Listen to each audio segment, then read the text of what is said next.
I was a beautiful young woman once, full of love and life. My lily-white skin was soft and warm, my belly swollen with new life, and my hand held by my husband, Edward. Edward was a good man. We married young, in the spring, when the air was heavy with the scent of the blossoming trees and the ground damp with dew. I remember how he smiled when he lifted my veil, as if seeing me for the first time. His eyes were soft and blue, crinkling at the sides as he told me he loved me. Who could have known this man would become my curse? This kind, gentle man, whose love gave me such life that I might live forever. The winter came, and my belly bulged with the fruit of our love. The chilled winds forced me to keep inside, and the maids tended to my every need. Many days I spent sewing by the fire, softly singing songs without meaning for hours on end. And then, one night, I felt it. The pain was immense, as if I was been torn from the inside out. I screamed for my maids, and one cradled my arm and attempted to lead me to my chamber.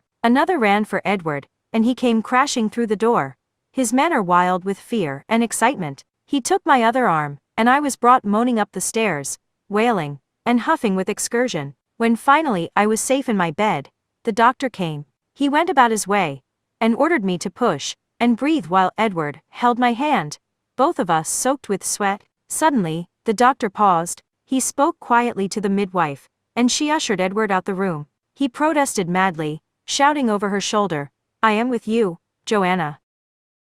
Watch the aftermath." That I could only watch. Eventually, the undertakers came to collect my body. Edward did not fight them, but sat and watched them with eyes sunk and dead with grief. He and I stood together at the window as we watched the cart take me away, and I held his hand. Although my ghostly fingers could hold no earthly thing, he seemed to feel me, and he looked at his hand for a long time, then up at my face, or where my face would have been. He tightened his grip on thin air, yet I felt we were together, across the worlds of life and death, and I could almost feel the warmth of his hand on mine. He spoke nothing of this, of course, but that night, he went to the baby's room, where the nurse sat and knitted beside him. He dismissed her, and he sat in her place. He looked at our child, then addressed the room as a whole. "Are you with me, Joanna?" he said. "Yes," I cried, but he could not hear me. He waited for an answer, and desperate, I tapped the mobile above the bed with the tips of my fingers. It rocked to and fro, and Edward saw it and knew it was me. The baby giggled at the knitted birds that moved with the mobile, and held out chubby little hands to them. Edward looked at our child with love, and spoke to me again. "As long as you are with me, my darling, I am a blessed man. But heaven knows, I miss you even though you are here." He stroked the baby's head. "He is all I have left of you, know. My baby boy. He is the evidence of our union. And I haven't even named him yet."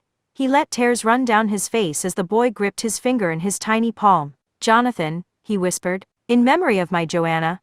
I smiled and stood beside him as he cradled our son, like some twisted family portrait. I placed my hand on his shoulder, and we sang to him together, a folk song my mother had sung to me when I was a child, and Edward's mother to him. "Sleep now, my love, for all the night slumbers, soft until the light warms your heart and warms your mind, and teaches you wisdom to love and be kind. Sleep now, my love, for all the stars shimmer, watching from afar, and angels will watch you, and smile with delight as you sleep all through the night."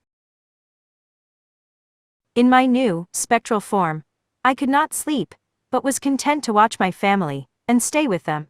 3 years passed, and Jonathan grew into a beautiful young boy, with Edward's bright blue eyes, and my soft brown hair. The maids adored him, and Edward doted on him. We would sit together on the floor, and play, and Jonathan seemed to feel my presence with him, just as Edward did. Sometimes a maid would happen upon Edward, speaking to me, and back away to gossip, but they did not bother us. We were the perfect family.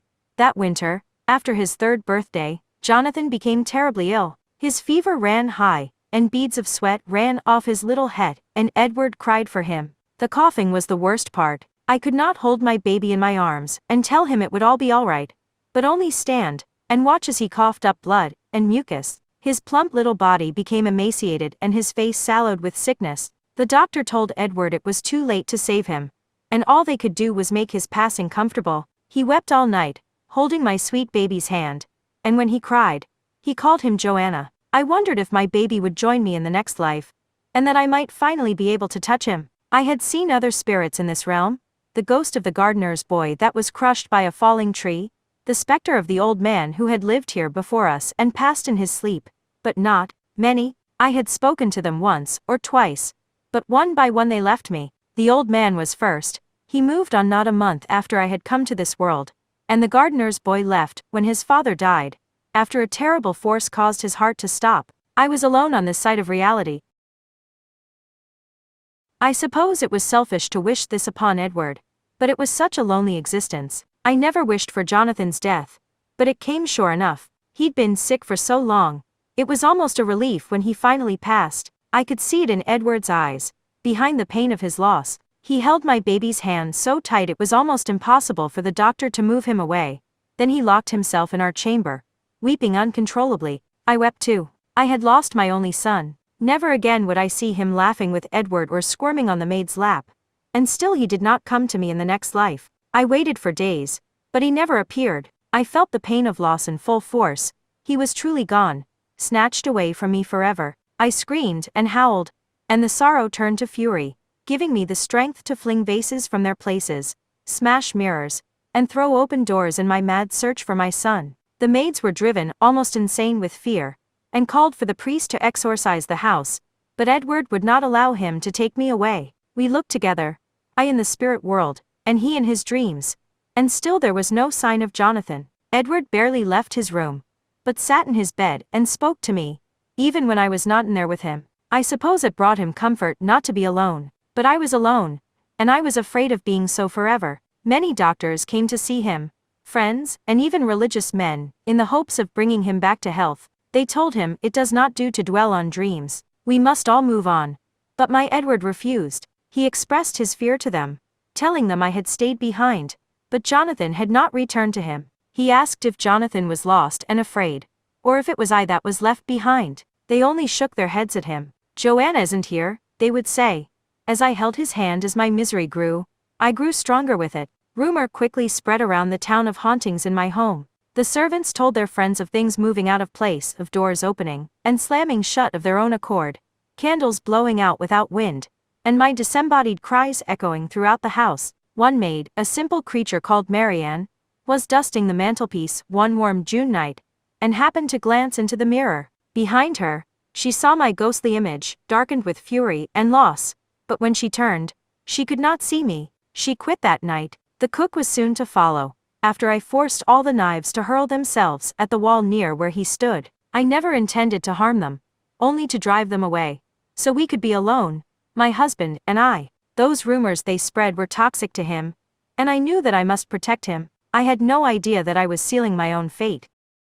A whole year passed, and every servant in the area refused to work for Edward in his haunted house. Jonathan still had not come home to me, so Edward and I would sit by the fire and wait, silently. With the meddlesome servants gone, I had no need to act out of fury, only to love my husband. He would read his books, and I would sit in my chair and watch him, peaceful. When we were together, I felt safe once again.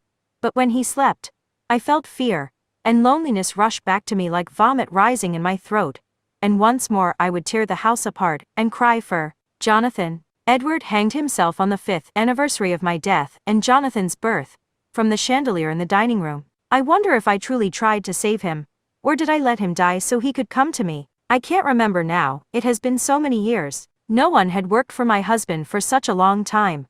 It was days before they found his corpse, rotting from the rafters myth carried on our legacy for us. Many families moved in after Edward died, but none lasted very long. All left in a hurry, claiming of terrifying hauntings, of screaming and crying, of dark figures in the shadows. I was trapped in that house, and as my stories lived, so did I. Perhaps Edward and Jonathan were trapped there too.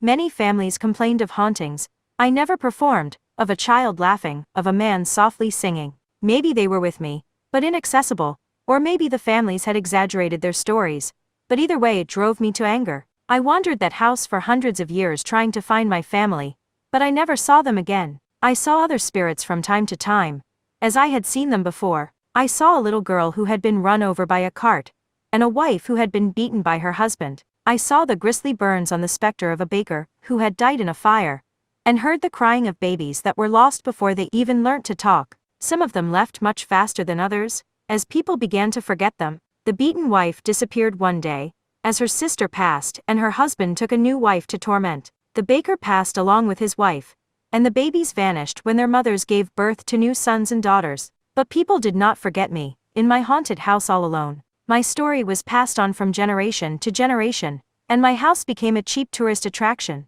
Sometimes teenagers would break in through the servants' quarters, and dare each other to spend the night with me, or homeless men would take shelter from the wind and the rain. They trapped me here, these stories? I realized soon I had sealed my fate. In my desperation to find my son and my husband, I had created a legend. People would always remember me, the mother who lost herself, and her son, and who drove her husband to death. Other spirits only had to remain here while others grieved for them. But grieving for me ended with Edward. Nobody grieves for me now, but you never forgot me. And so we wander the house, together but apart, for perhaps an eternity, looking for each other, and for our son. I grow tired of searching in vain, but I cannot cease to exist when others have cursed me to stay. Maybe Jonathan and Edward have moved on now, and it is only I that is stuck in this imitation life. I might never know. All I want is to rest in peace with my family, but you keep me here, like an exhibit in some twisted zoo. And so I cry here, alone forever, begging you to forget me.